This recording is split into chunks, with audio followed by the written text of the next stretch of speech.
हरिओम. भगवद्गीता बोध. योगदास श्री जयगणेश जोशी यांनी केलेले निरूपण. अध्याय 2. सांख्ययोग. ओम श्री परमात्मने नमः. अथ द्वितीयोऽध्यायः. जय योगेश्वर. परम आत्म्याला नमस्कार. अध्याय 2. श्लोक क्रमांक 23.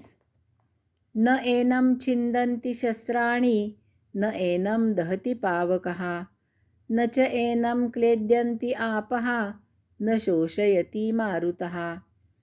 या आत्म्याचे शस्त्राने तुकडे करता येत नाहीत, अग्नीने त्याला जाळता येत नाही, पाण्याने त्याला भिजवता येत नाही, वाऱ्याने त्याला सुकवता येत नाही.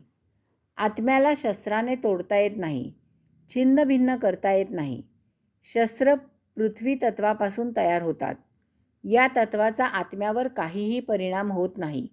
अग्नीने त्याला जाळता येत नाही, त्याची राख रांगोळी भस्म करता येत नाही. अग्नीचं तत्व तेज आहे. या तत्वाचा आत्म्यावर काहीही परिणाम होत नाही.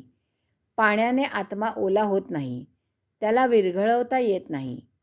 पाणी या तत्वाचा आत्म्यावर काहीही परिणाम होत नाही.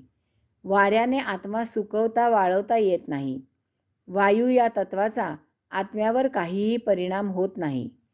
पंचमहातत्वांपैकी 4 तत्व आत्म्याला काहीही करू शकत नाहीत हे सांगितले. आकाश हे तत्व निर्विकारी आहे. ते स्वतः 4 तत्वांना सामावून घेण्यापलीकडे काही करत नाही. त्यामुळे ओघानेच त्याचाही परिणाम आत्म्यावर होत नाही. 5ही महाभूतांचा आत्म्यावर परिणाम होत नाही. ही तत्व परमात्म्यामधूनच निर्माण झालेली आहेत. तेव्हा स्वाभाविकच त्यांचा आत्म्यावर स्वतःवर परिणाम होणं शक्य नाही. सर्पिणीच्या विषाचा परिणाम तिच्या पिल्लांवर, तिच्याच अपत्यांवर होत नाही. आत्मतत्व हे एकमेवाद्वितीय आहे. त्याची माहिती घेताना तुलनात्मक वस्तू उपलब्ध नाही. त्यामुळे आध्यात्मिक उदाहरण देताच येत नाही. त्यामुळे भगवंत श्री येथे भौतिक गोष्टी सांगून आत्म्याची ओळख करून देत आहेत. हरिओम. अध्याय 2. श्लोक क्रमांक 24.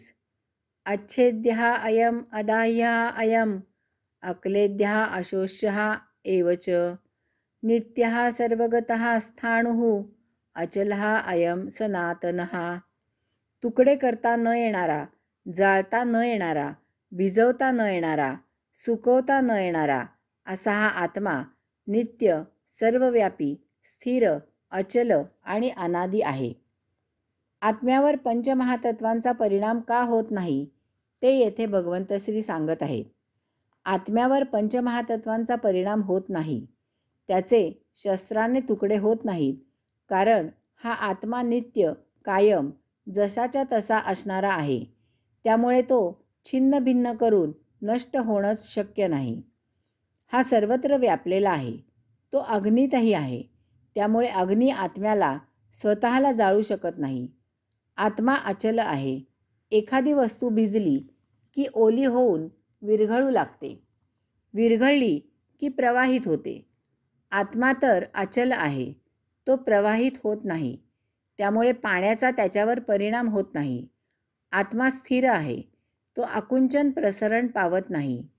त्यात वाळण्यासारखं काहीही नाही. वस्तू वाळली की आकुंचन पावते. त्यामुळे वारा आत्म्याला सुकवू शकत नाही. आत्मा सनातन, पुराणा, अनादी आहे. विश्वाच्या आधीपासून आहे. विश्व त्याच्यापासून निर्माण झाले आहे.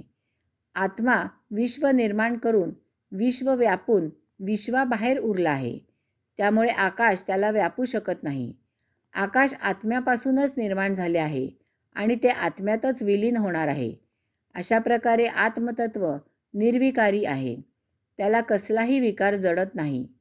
एखाद्या गोष्टीचा, वस्तूचा आकार हा दुसऱ्या गोष्टींनी, इतर वस्तूंनी निर्देश होत असतो.